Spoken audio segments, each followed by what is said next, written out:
Halo guys, welcome back again to my channel. Bersama saya Hansen di sini, dan seperti biasanya setiap harinya saya akan buatkan video seputar cryptocurrency. So bagi kalian yang tertarik seputar cryptocurrency, boleh aja langsung bantu saya like dan juga subscribe.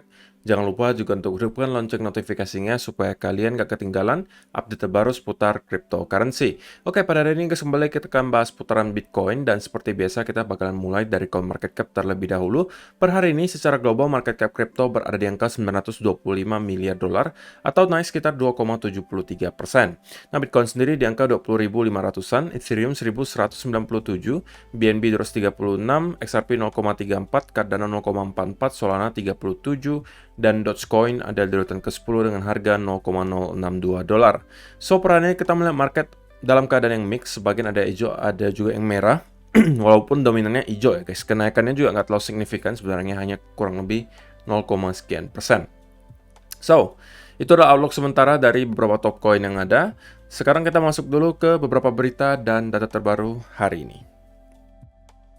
Nah, yang pertama disampaikan di sini, Bitcoin analyst way sub 17.5k dip after week Bitcoin price bounce. Jadi harusnya ini bukan hal yang spesial dan surprising lagi buat kalian ya guys, bahwa sebagian analis beranggapan bahwa kita bakalan drop di bawah 17.500. Itu juga yang mungkin kalian sudah prediksikan gitu ya, atau kalian juga mempunyai analisa yang sama gitu. Kebanyakan mungkin udah beranggapan bahwa 17.500 itu bukanlah bottom bear market kali ini. Cuman yang perlu menjadi catatan kalian adalah satu statement di sini menurut saya cukup penting dari Steve Courtney. Kita baca dulu tweetnya. Dia mengatakan 13.7k is a possibility that we've been watching for 10 months now. Jadi Steve Courtney sendiri mempunyai target 13,7 ribu sebagai bottom bear market kali ini. Tapi dia katakan Bitcoin will not hit 13.7k unless we lose 19.5k as support. Ya, kita melihat ya, sekarang kita tertahan cukup lama di sekitaran area 19.000 sampai 20.000, dan itu memang area all time high di cycle sebelumnya yang sekarang menjadi area support. Dan bukannya itu yang penting guys, tapi kalimat terakhir di sini. 19.5k is holding really well so far. The bottom is likely in or very close to being in, but most will miss the bottom while waiting for lower price. Nah ini guys, ini yang saya nggak mau terjadi ke kalian.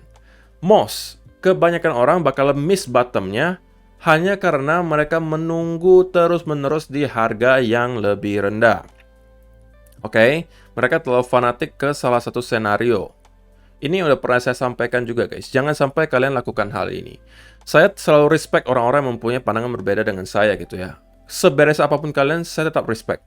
Katakanlah kalian beranggapan kok Bitcoin bakalan ke 10.000, 8.000, 7.000, fine. Baik-baik saja. Tapi yang saya pesan adalah hanya jangan sampai kalian terlalu fanatik gitu. Katakanlah kalian merasa saya nggak bakalan mau beli kok sebelum Bitcoin ke 7.000, 6.000. Saya nggak mau beli. Mau dia nyampe 10.000, 11.000, pokoknya saya tunggu aja di 7.000. Kalau nggak nyampe sana, saya nggak mau beli. Nah, itu yang jangan sampai seperti itu guys. Kalian harus sedikit fleksibel dan mempunyai planning untuk meminimalisir resiko kesalahan analisa kalian. Kalau katakanlah analisa kalian salah, kalian harus ngapain? Jadi kalian harus punya plan B-nya guys. Jangan terlalu fanatik ke salah satu senario, agak fleksibel sedikit. Dan saya juga udah pernah ingatkan bahwa sebearish apapun kalian, pasti akan ada lagi orang yang lebih bearish dari kalian. Kalau misalnya kalian sekarang mengatakan Bitcoin bakalan drop ke 7.000 kok. Mungkin anggapan kalian sudah yang paling ekstrim gitu 7.000. Tapi ketika kalau misalnya kita asumsikan nanti Bitcoin drop ke 7.000, kalau benar-benar terjadi ini 7.000 gitu ya, yang kalau saya pribadi mungkin nggak nyampe ke sana ya saya lihatnya. Kalau misalnya benar-benar sampai 7.000, masih akan ada aja orang-orang yang bakalan bilang 7.000 itu bukan bottomnya. Tapi nanti ada 5.000, 4.000, atau 3.000. Dan ini terjadi di setiap cycle guys. Di setiap bear market, orang-orang selalu teriak lebih rendah, lebih rendah, lebih rendah, lebih rendah. Dan orang-orang yang tidak mempunyai pendirian dan selalu kehasut orang-orang tersebut, ya bakalan miss bottomnya. Nah, itu yang saya nggak mau terjadi ke kalian gitu. Ya mudah-mudahan lah gitu ya, di cycle berikutnya, di bull market berikutnya, kita semuanya bisa panen sama-sama. Tidak ada yang ketinggalan. Oke? Nah, berikutnya tentunya ada pembahasan soal US dollar juga, yang sekarang terlihat udah start untuk mendapatkan koreksi ya guys. Kita udah bahas beberapa kali chart US dollar memang udah memasuki area resistance yang sangat kuat di sekitaran 108 hingga 110 dolar. Itu adalah areanya yang menurut saya bisa menjadi area di mana dolar index itu start untuk reverse dan mendapatkan koreksi. Dan ini bisa jadi berarti market saham dan juga kripto akan mendapatkan semacam relief rally. Oke, jadi itu adalah yang dibahas di artikel ini. Nah, yang kedua, kita mau bahas nih, kira-kira para paus Bitcoin sekarang itu lagi ngapain sih? Kalau kalian masuk ke website Bitcoin Rich List, kalian harusnya mendapatkan banyak sekali insight menarik ya guys, seputar apa yang sedang holder lakukan sekarang. Nah, yang pertama kita bisa melihat statistik di sini. Untuk pemegang yang paling besar sementara adalah orang-orang yang mempunyai Bitcoin 1000 sampai 10.000 Bitcoin dengan total 5 juta Bitcoin mereka megangnya. Oke. Kedua adalah orang-orang yang punya 10 sampai 100 Bitcoin, mereka mempunyai total 4,3 juta Bitcoin. Dan juga yang paling besar tentunya ada 10.000 sampai 100.000 Bitcoin, itu ada 2 juta Bitcoin, 100.000 sampai 1 juta token, itu ada 780.000 Bitcoin. Sedangkan sisa-sisanya yang kecil-kecil ini ya tentunya megangnya nggak banyak gitu. Oke, jadi yang dominan tentunya adalah di sekitaran sini ya guys, 1000 sampai 10.000 Bitcoin. Kita bakalan lihat kira-kira orang-orang di sekitaran di sini itu ngapain sekarang, ya kan? Namun sebelum itu kita mau cek dulu. Di halaman pertama saya juga ketemu hal-hal yang menarik guys. Yang pertama adalah cenderung ya, di halaman pertama 100 wallet terbesar, itu ada beberapa yang distribusi, ada yang akumulasi. Tapi kalau dihitung-hitung masih cenderung positif ya guys. Oke, cenderung positif alias sedikit di arah akumulasi. Nah, untuk ketiga terbesar, kita melihat dia cenderung konsisten terus melakukan akumulasi dari bulan Juni kemarin ya. Walaupun ada satu dia jual 500 Bitcoin, tapi sisanya itu hijau semua. Alias dia beli terus-menerus di sekitaran area 22.000 sampai 19.000. Namun itu udah kita sering bahas lah ya, jadi kita pengen lihat yang lain. Nah, kalau misalnya kalian lihat yang bawahnya ada tulisan hijau ini, biasanya adalah walletnya para exchange. Jadi kita nggak mau bahas yang itu, kita mau bahas yang perseorangan atau institusi. Jadi bukan exchange, oke? Jadi kalau ini kan exchange nih, dia minus alias distribusi. Nah, yang menarik mata saya adalah di nomor 14 nih guys. Tiba-tiba ada muncul satu whale besar, oke? Transaksinya cuma ada satu, dan langsung belinya 50.000 Bitcoin. Bayangin, di tanggal 9 Juli 2022, itu 50.562 Bitcoin dengan harga rata-rata 21.500-an. Jadi kita mendapatkan satu whale baru, nomor 14 terbesar. Oke. Kemudian kalau kalian lihat rata-rata itu masih dalam keadaan akumulasi. Kalau yang di sini kita nggak bahas ya, kalau yang ada tulisan hijaunya di bawah berarti ini exchange. Kemudian di sini juga exchange, sini juga sama. Nah, ini juga nomor 39. Kita juga mendapati ada satu orang yang tiba-tiba beli sekaligus 20.000 Bitcoin dan masuk ke list 50 besar wallet terbesar.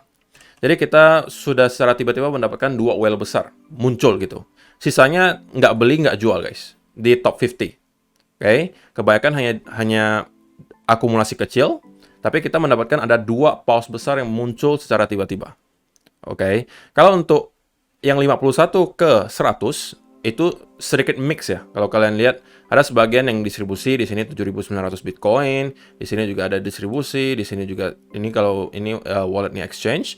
Dari sini akumulasi, oke. Di sini juga sama. Yang ini juga paus baru gini guys. Nomor 66. Dia baru masuknya di tahun 2022. Dari Juni hingga sekarang dia udah mampu mengakumulasi sekitaran, kalau kalian lihat totalnya ya, ada 12.000 Bitcoin. Oke, dia udah punya 12.000 Bitcoin dalam kurun waktu sebulan. Jadi ini juga paus baru kita lihat. Oke, dan kalian lihat sisanya itu nggak ada transaksi sama sekali, jadi nggak jualan, nggak beli juga. Oke, jadi kesimpulannya di halaman pertama ini, kita melihat keadaannya cenderung lebih positif ya. Alias walaupun ada sebagian yang distribusi, tapi kalau kita akumulasikan, itu masih dalam keadaan positif, alias masih dalam keadaan akumulasi. Kita kecualikan untuk exchange ya, exchange kita nggak hitung guys. Oke. Nah, kemudian kita masuk ke halaman-halaman orang-orang yang tadi kita lihat menjadi pemegang terbesar, yaitu antara 1.000 Bitcoin sampai 10.000 Bitcoin. Kita cek ulang lagi, ya kan? Yang megang koin paling besar itu yang ini, guys. Nah, 1.000 sampai 10.000 Bitcoin. Yang kalau kita lihat memang udah mulai dari halaman pertama, tapi ini cenderung lebih banyak di halaman kedua dan seterusnya. Oke, 9.000-an sampai 1.000 Bitcoin. Nah, kalau kalian perhatikan, saya udah cek tadi guys, sampai ke halaman 6 atau 7. Rata-rata itu tidak ada yang minus atau tidak ada yang distribusi, tapi semuanya melakukan akumulasi. Malah kita mendapatkan banyak sekali wallet-wallet baru yang bermunculan secara tiba-tiba dan langsung belinya banyak banget. Seperti yang di sini, 117. itu belinya langsung 9.723 Bitcoin di sini. Oke, di harga 19.072. Kita scroll lagi ke bawah. Kalau misalnya nggak ada tulisannya di sini, berarti mereka nggak ngapa-ngapain ya guys. Nggak jualan, nggak juga beli.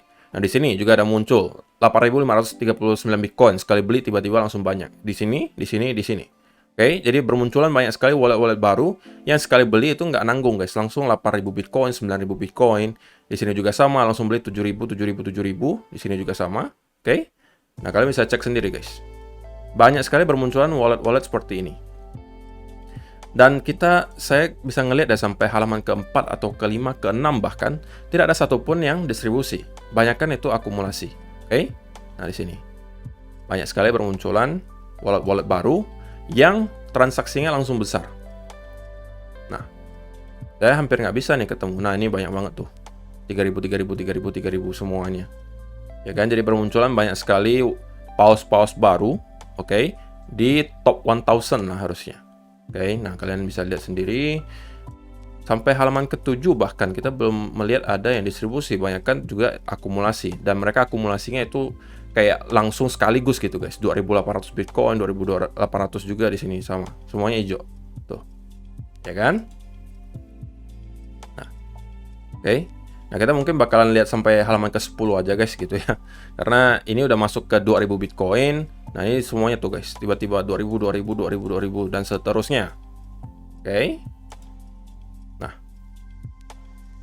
Nah, itu dia sampai ke halaman 10.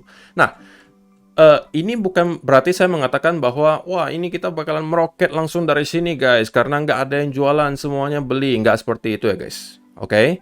Kalau misalnya kalian lihat di sini, yang terjadi dominan adalah mereka semuanya pada nggak ngapa-ngapain, oke? Walaupun kita ada ketemu beberapa yang baru masuk dan menjadi well gitu. Tapi sisanya itu cenderung nggak lakukan distribusi, nggak juga lakukan akumulasi. Jadi mereka nunggu gitu guys, wait and see. Dan itu membuat volume rendah.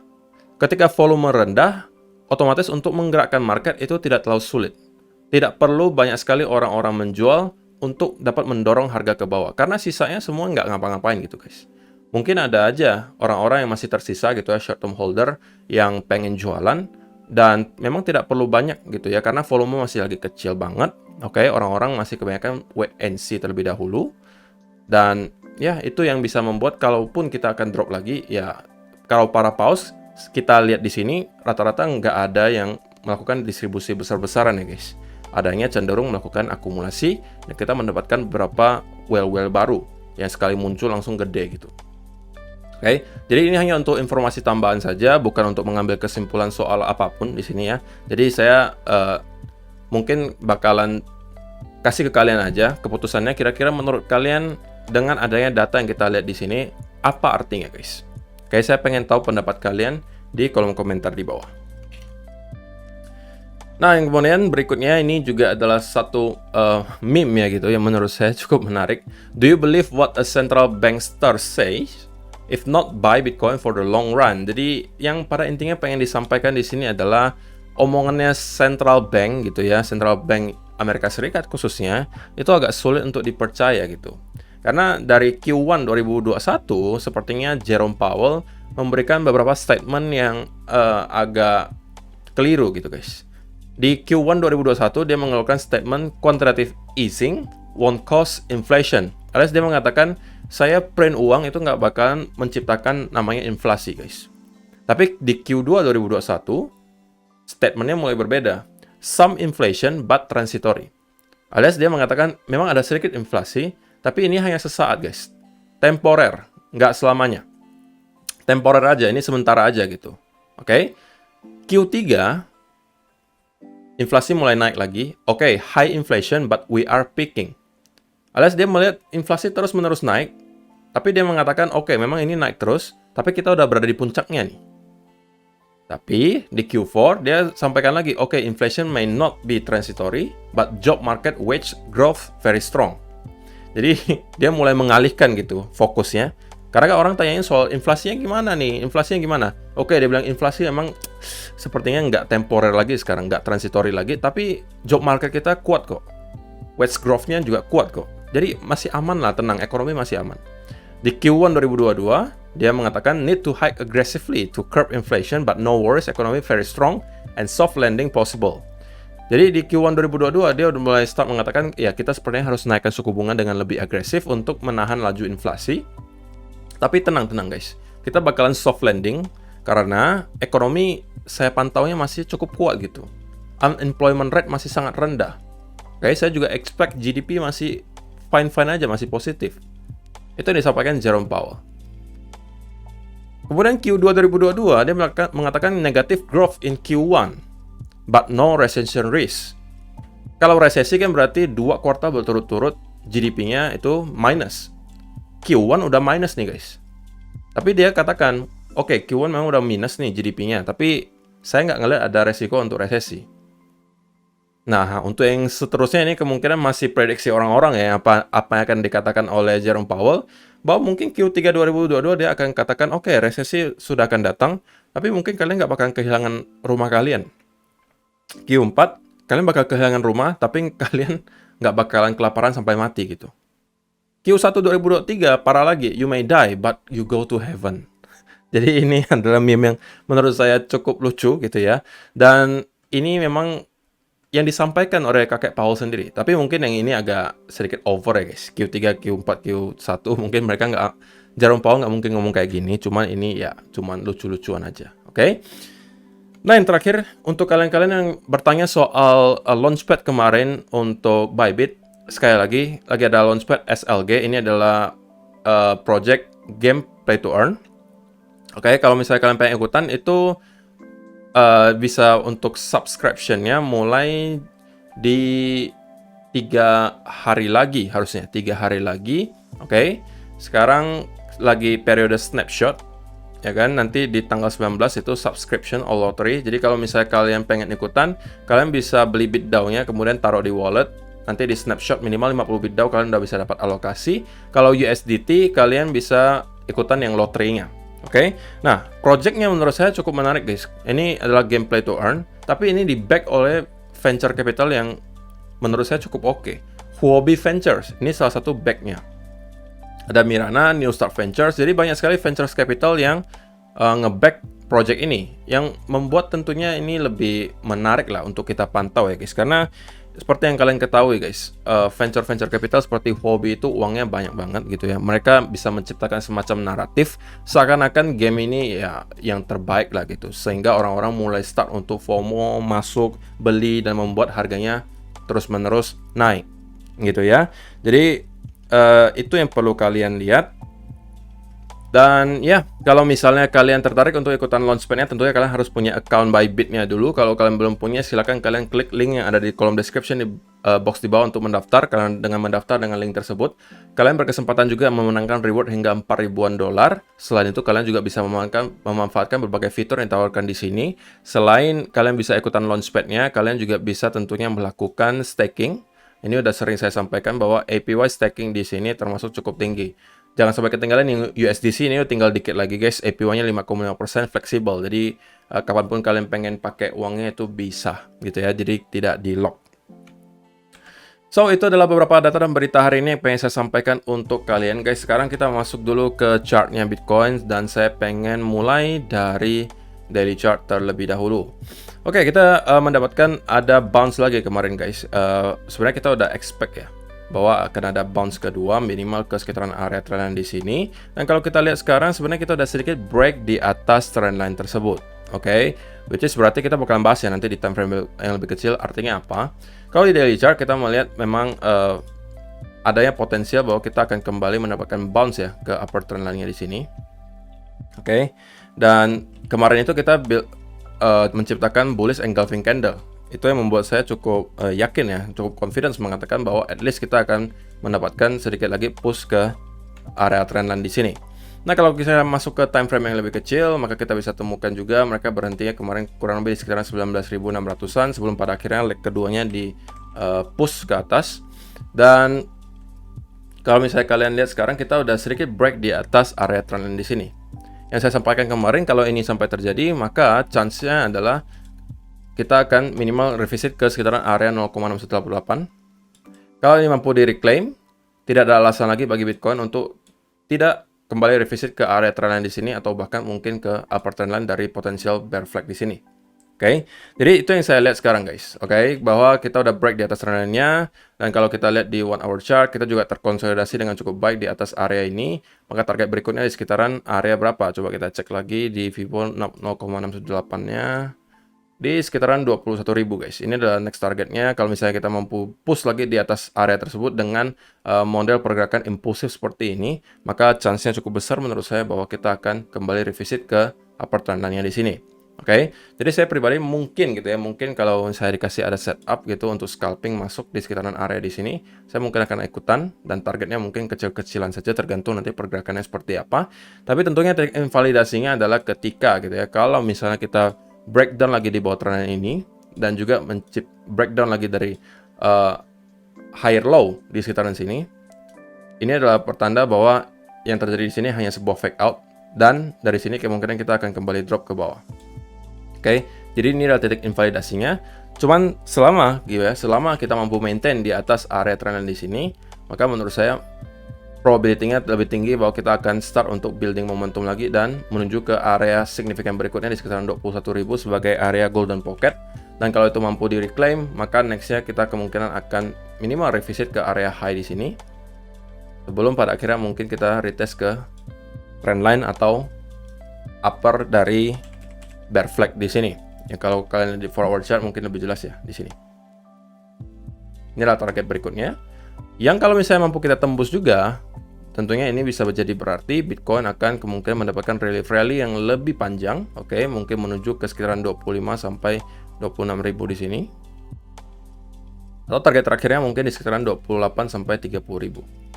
Oke, tapi sebelum kita mampu break di atas area tersebut, tentunya dari segi strukturnya kita masih dalam keadaan bearish gitu ya. Kita masih tetap bertahan di trendline di sini, terus membentuk lower low, lower low, lower low, lower high, lower low. Jadi kita masih terus-menerus berada dalam struktur bearish. Kalau misalnya kita udah break di atas area tersebut, maka kita mempunyai chance untuk break dari struktur bearishnya dan menciptakan semacam rally ke atas. Jadi saya rasa itu aja sih guys, yang simple-simple saja. Saya rasa tidak perlu terlalu panjang juga. Intinya jika kita tidak mampu bertahan di atas trendline ini dan kemudian kembali break di bawah area trendline tersebut dan break di bawah higher low di sini, maka ini adalah pertanda bahwa kemungkinan besar kita akan kembali revisit ke area trendline di sini. Yang bisa jadi kali ini kita bakalan breakdown kalau misalnya sampai itu terjadi. Kalau misalnya saya sampai breakdown dan kemudian kita mendapatkan konsolidasi di bawah area tersebut, ini adalah peluang bagi saya untuk short. Tapi untuk sementara waktu, kalau kita mampu bertahan di atas trendline ini, maka saya akan mencari peluang untuk mendapatkan short term buy gitu ya. Dan kemudian targetnya minimal di 0,618. Kalau saya melihat pergerakannya cukup impulsif, maka saya mungkin akan menunggu dan close lebih tinggi atau take profitnya di area yang lebih tinggi. Itu aja sih guys yang perlu saya sampaikan di video hari ini. Semoga bermanfaat untuk kalian. Terima kasih yang sudah menonton sampai selesai. Kita akan bertemu lagi di video yang berikutnya. Bye bye.